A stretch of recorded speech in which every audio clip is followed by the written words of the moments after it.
Chevy Suburban, snowing.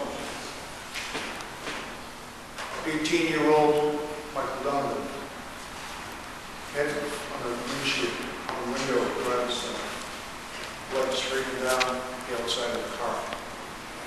Paul Donovan's brother, 20 years old, slumped over in the passenger seat, shot through the top of the head. Michael shot through above the right eye, out over his left ear, and shattered the window. That was a scene that the local police were greeted by when they responded at 11:28 p.m. on January 31st, 2002, in the Courtyard Marriott parking lot in Lowell, just off of Industrial Avenue.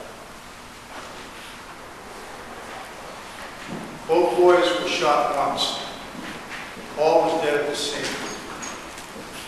Michael, they tried to revive. He was breathing.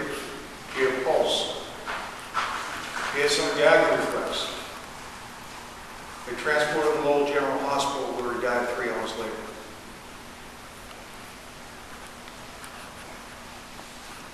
Michael was a high school senior, Dover High School, hockey and basketball.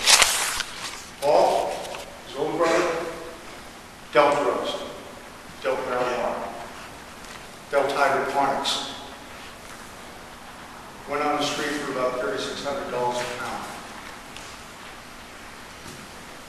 Paul was delivering 5 pounds that day. And to go from there, to get to here, one has to go back about a week or so. Paul had a good friend, and I'll refer him to Paul. Others will refer to him as PJ. Paul had a good friend, John Thomas Nigro, also known as JT. John worked at a little store over in Bill Ricker, 129 Ricker. He'd been friends with PJ for a number of years. PJ used to sell him a little bit of marijuana for some years. And PJ and JT, something names, used to have many conversations. JT wasn't in the business, didn't want to be in the business. JT also had a friend called Rene Ramos, this defendant. He went to the charter school with him, had known him for a number of years, was friends with him. Rene used to come over to the house, smoke marijuana, sell JT some marijuana. And he was always accompanied by a person named Benji Lopez, whose name would pop up in the trial. And one day, approximately January 25th, Friday, 2002, murder having occurred on Thursday, PJ Donovan and Rene Ramos happened to be at JT Nigro's house at the same time. They were introduced to each other. And they were introduced, exchanged phone numbers, shook hands, and discussed business. They left with the thing, I'll be in touch with you. Okay.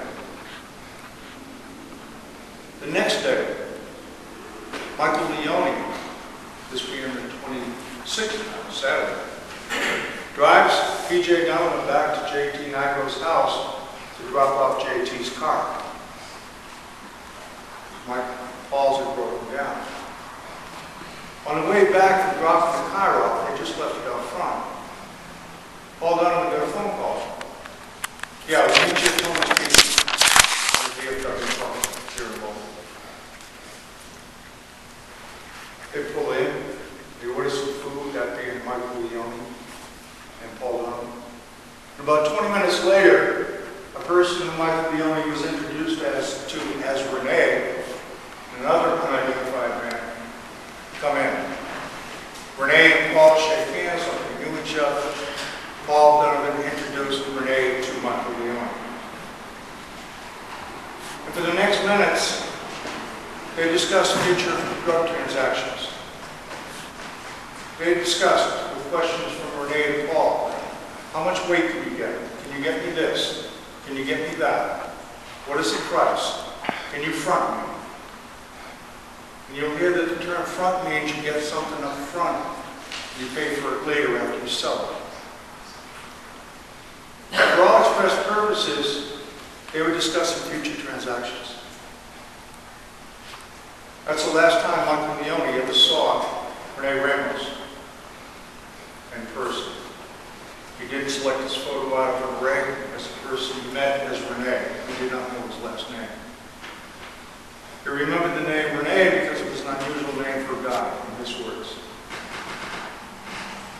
Over the next several days, phone records will indicate that Rene Ramos' phone number, Paul Donovan's cell phone number, were in contact with each other on different days at different times.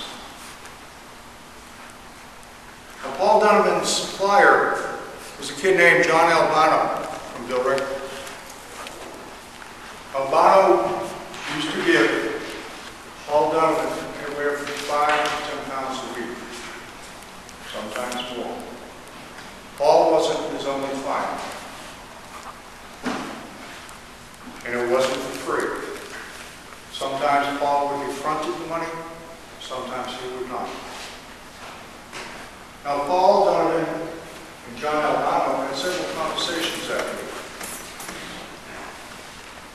On the night of January 31st, there were several phone calls between Albano and Paul Donovan. Paul Donovan had been down at Curry College, meeting a friend of his from school, from growing up in the neighborhood, named Eugene Busey. He was going to spend the night there because the weather was bad, it was snowing.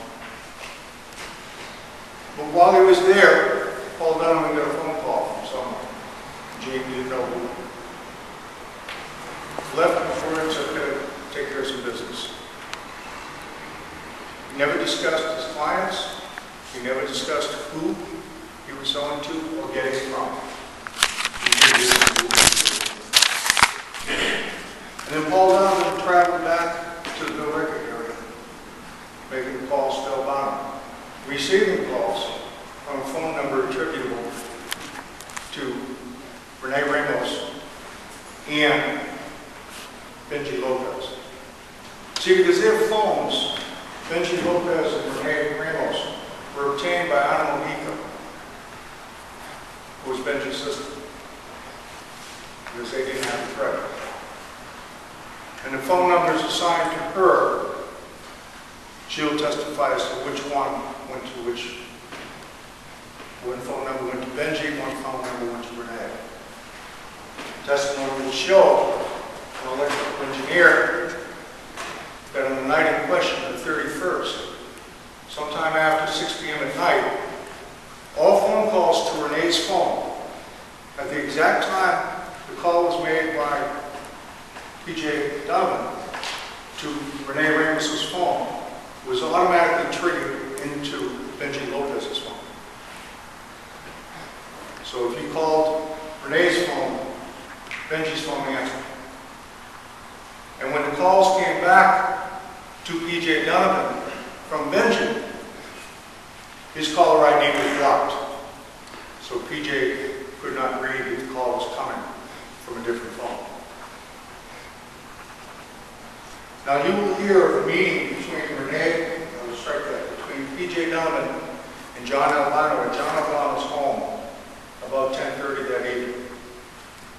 During that meeting, P.J. Donovan picked up 5 pounds of hydroponic marijuana. P.J. paid $3,000 for it. It was a pound. He owed Albano $15,000. He was fronted for it. It was sold until the sale price would be $16,200. It was packaged in 1 pound increments, 2 half-pound bags to 1 pound bag. Bulky. It's not something small that you can put in a shoebox. And it was in a hockey bag or a duffel type bag given to P.J. Donovan. Now, meanwhile, P.J. called up his kid brother Michael to give him a ride. We'll never know why. But calls at 11:03 p.m. Calls at 11:14 p.m. Call at 11:03 from P.J. Donovan. Hit the tower, 2825 at the top of the Wayne Towers, right off the connector. You will also see a witness, Kelly Walker, who will testify at 11:05 according to the sales slip. Sold a bottle of V8 Splash to a person on a cell phone. It was in a Chevy, Advance. And they left. And the video will show it. He's not clear, you can't see him make out his face on it. It shows an individual there. And a V8 Splash was found in the Chevy Suburban. At 11:14, a surveillance camera from a company on Industrial Ave, just around the corner from the Mobile on the Run where he left the V8 Splash, shows a Chevy Suburban driving down at 11:14 p.m. towards the rotary just off the Lowell Connector on Industrial Ave. At 11:14, the last phone call P.J. Donovan's phone recorded was with Rene Ramos and Benji Lopez, who was hitting the same cell tower. Now, I'm not going to get too complicated in the opening, but the engineer will tell you and will show you the range from the top of the Wayne Tower, the range covered by Tower 2825. It covers down towards the Lowell Connector, parts of the Lowell Connector, over to and inclusive of the hotel where the bodies were found.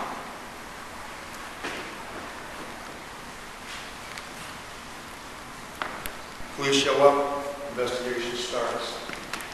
They interviewed J.T. Nigro the next day, February 1st, 8:10 a.m., less than 10 hours after the bodies were found. They asked him, do you know, they brought in all his friends, do you know if he was introduced to anyone recently? Paul Donovan got a little hot, resisted, got angry, because he felt he was being pushed. He didn't want to give up a friend. He finally wrote down on a piece of paper the name Rene and walked out. Police found out, because he had told them he went to school with him, that Rene Ramos had attended the same school that John Thomas Nigro had. So then they started looking at John Thomas Nigro's relationship with Rene Ramos, and they talked to Shane Walsh. John Nigro was interviewed several times, and he testified with the grand jury. And they went to interview Ann Mojica, and she told them about the phones. And she told them who she gave them to. And they had the phone records. They didn't have the cell phones. They had the phone records that showed, yes, that phone number was called by P.J. Donovan a number of times the night before. So they went and interviewed Rene Ramos in his home.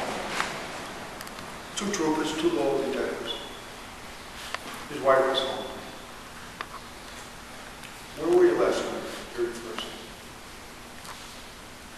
I went out with my friend Benji to buy some crickets for my pet. I was home about 8 o'clock. Didn't leave the rest of the night. Well, Sherry had told the police that he was home at 4:30 and all that. So the police asked him, where's your car that you were driving? That you were driven Benji home in? That you were driven home yourself? What car? I don't have a car. Well, what were you driving yesterday? You told us you were driving yesterday. Oh, it was Benji's car. Well, where is it? I don't know. Well, did you make any phone calls? I don't have a phone. What happened to your phone? I'm not certain whether he said I lost it. I'm not certain he said I don't. It's not working. Well, did you meet someone at a pizza shop? What pizza shop? Did you need something at a pizza shop? How long pizza? The police asked, well, you just had pizza delivered. Oh, I only eat a part of the pizza. Then they said to him, we have phone records showing you were talking to me. If you had those records, you'd be arresting me now. That was his answer. And then the questioning continued. Misstatements by Rene Ramos. Clarification by the police. Well, I was with the guy on the phone, getting all sorts of crank hang-up calls. Police right there in front of him called that person. Oh, there's no crank hang-up calls. I was with him from about 6:30 to 7. At the time, the girlfriend said he was home all the time. The investigation still continued. Certain people were reluctant to cooperate, and they will tell you that. They were more interested in self-preservation and their own exposure to dealing in drugs, and some out of plain fear. You'll hear from Justin McCarty. Justin McCarty was at the his girlfriend at the time, Vicky Pelletier, was friendly with Father Ramos, Angel Father Ramos, Rene's brother. She had met both Angel and Rene a number of times. She actually stayed with their mother, along with Justin, for a period of time down in Lowell on Julie Street. They were frequent guests up at their home in New Hampshire. Justin had met Angel through Vicky. He had met Rene through Angel and Vicky. They had conversations together. They weren't close friends. Justin wasn't close friends with Angel either. But they had been together before. They had spoken before. They had been in each other's house before. Justin remembers early February 2002. Comes home from work as a black Honda Civic in the garage. He recognizes the car as being Rene's. He goes in the house. He kicks a box. What's in this box? Guns. Freaked him out. There's 8 kids in the house. He took the guns and threw them in the river. He sees Vicky's children wearing clothing that he recognizes having belonged to Rene. Expensive leather jacket.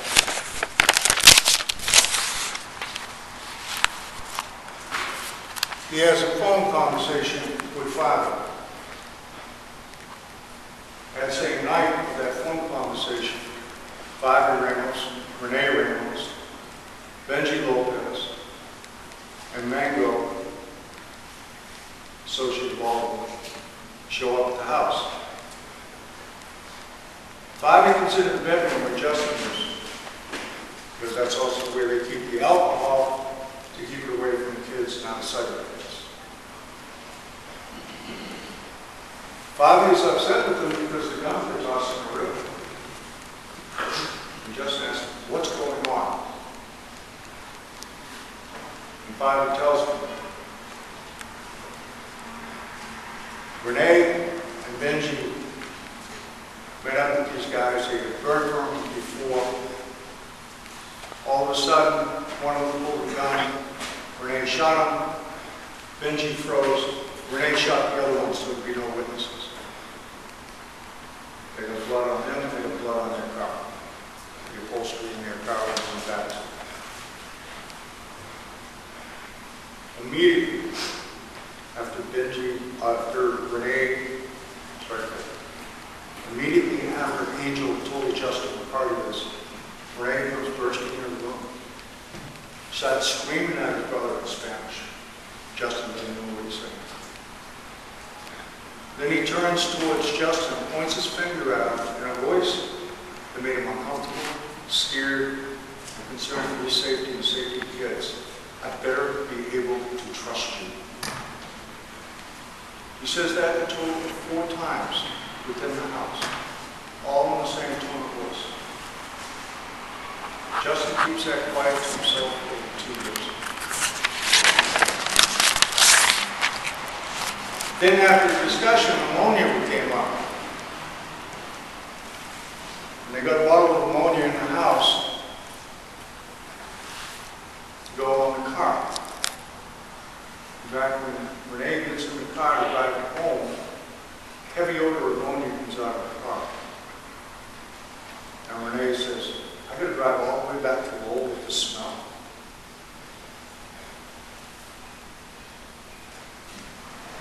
Ladies and gentlemen, there's no direct evidence. There's no eyewitness to this case. There's no tape confession. There are people associated in the drug trade, one way or another, they can hear a conversation. There are people associated with people that are associated with the drug trade. Those are the witnesses in this case. A snowstorm, an isolated place, cell tower information,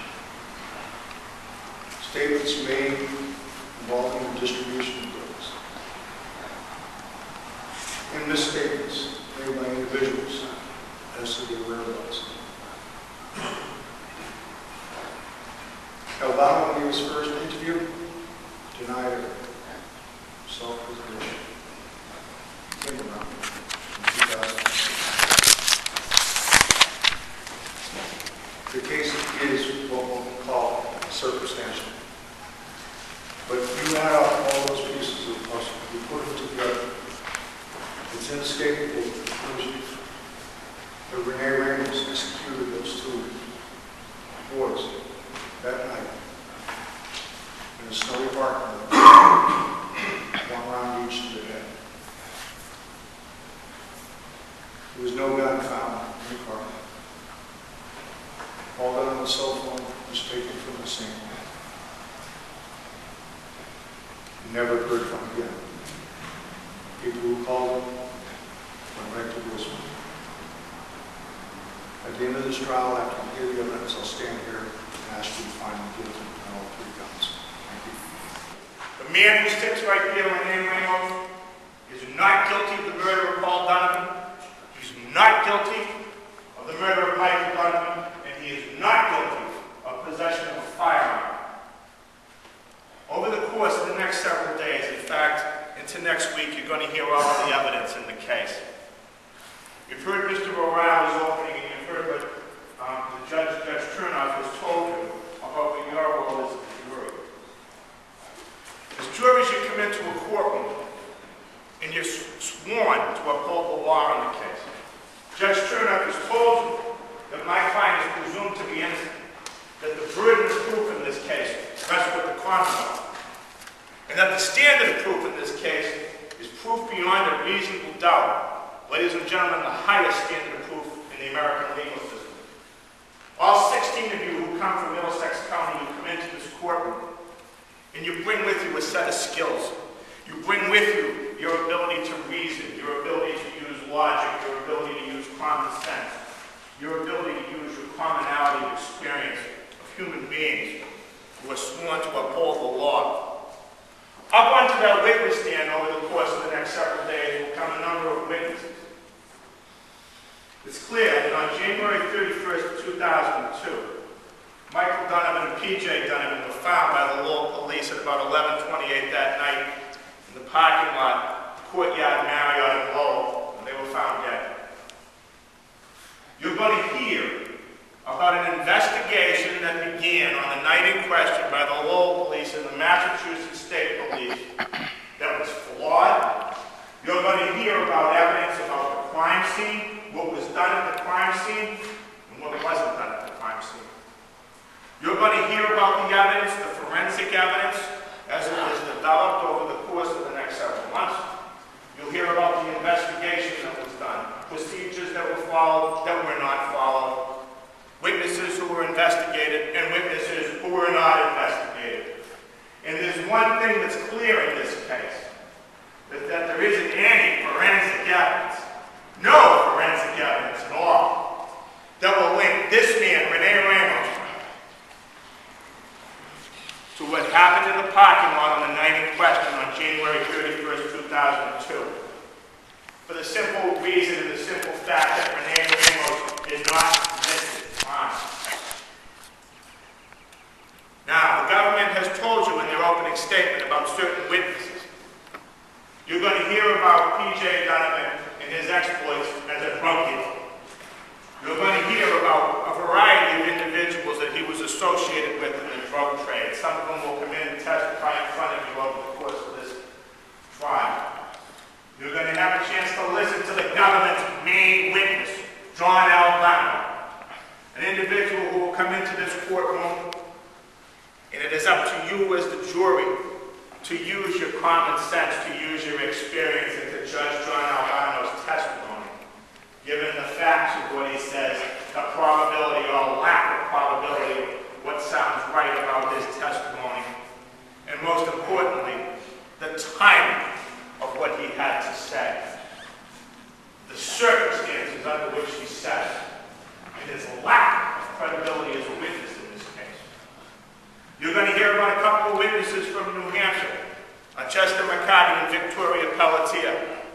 Two individuals who will come into this courtroom and who will testify in some fashion or another about some incidents that allegedly happened up in New Hampshire.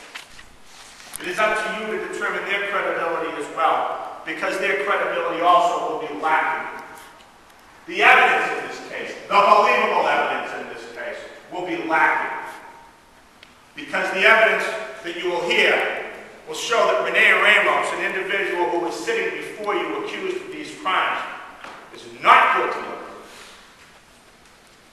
Over the course of the next several days, you'll have a chance to listen to the evidence as it has been presented to you through witnesses who were involved in the drug trade with P.J. Donovan, from police officers who did the investigation, and from forensic individuals who will come into this courtroom and who will go through things for you, such as fingerprints, such as DNA, such as shoe wear impressions, such as tire track impressions. None of it will link Rene Ramos in any way to this case. None of it to the crimes that happened on January 31st, 2002. What you're going to hear is the testimony of John Albano, the testimony of McCarty and Pelletier, and people like that who were involved in the drug trade. Individuals such as this who will come into this courtroom with no credibility. And it is up to you to judge their credibility and to determine the evidence in the case, because as Judge Turner told you, you're the finders of fact. You're the judges of the fact. You bring all of those things into account, human beings. You bring your humanity, but you have to leave your emotion. You can't feel sorry. You can't use your emotion to guide you. You have to use your logic. You have to use your common sense. You have to use your experience as a human being. You have to use your intelligence, your deductive reasoning. Those are the set of skills that we all have as college. Those are the set of skills that we all have as human beings. You have to listen to the law as Judge Turner gives it to you, because what he tells you is the law. My client is presumed to be innocent. The burden of proof is on the common. The standard of proof is proof beyond a reasonable doubt. Mr. O'Reilly told you that this is a circumstantial case and that you have to put the pieces of the puzzle together. Ladies and gentlemen, those puzzle pieces will be as random and as unjoined at the end of this case as they are now. Because the evidence in this case will not add up. At the end of this case, you will be left with more questions than answers. Because of the lack of follow-up of the crime scene investigation, because of the lack of follow-up of the investigatory procedures, because of the lack of follow-up of forensic evidence, and because Rene Ramos didn't commit this crime. I ask you, I implore you over the course of the next several days, not to be emotional about the evidence, not to use emotion, but to let your reason guide you, to let your logic guide you, Judge Chernoff said, to keep an open mind throughout all of this. Because the trial will develop over a period of days. One witness will testify when the exhibits presented to you, you'll have a chance to look at it. At the end of the trial, you'll have a chance for 12 of you to deliberate, to go back, and to become 12 individuals who form one jury. Mr. Mahoney said, "For the country." That means you are the jury of his peers. You are the jury of his peers. And over the course of the next several days, if you keep it open, if you use your logic, if you use your common sense, if you use your ability to reason, you will be left with more questions than answers. Because the pieces of the puzzle do not fit together. The numbers do not add up. Because Rene Ramos is not guilty. As Judge Chernoff told you, when you were selected as jurors, your service in this case is important. It is vital. It is right up there with our right to vote as the two most important fundamental rights we have as American citizens. And you come into this courtroom, and you sit in judgment of the facts of the case. I ask that you keep an open mind. At the end of the case, I'll have a chance to address you again in my closing argument. To tell you then, what I'm telling you now, that the evidence will not add up. That Rene Ramos is not guilty of the murder of Paul Donovan. He's not guilty of the murder of Michael Donovan. And he's not guilty of possession of a firearm.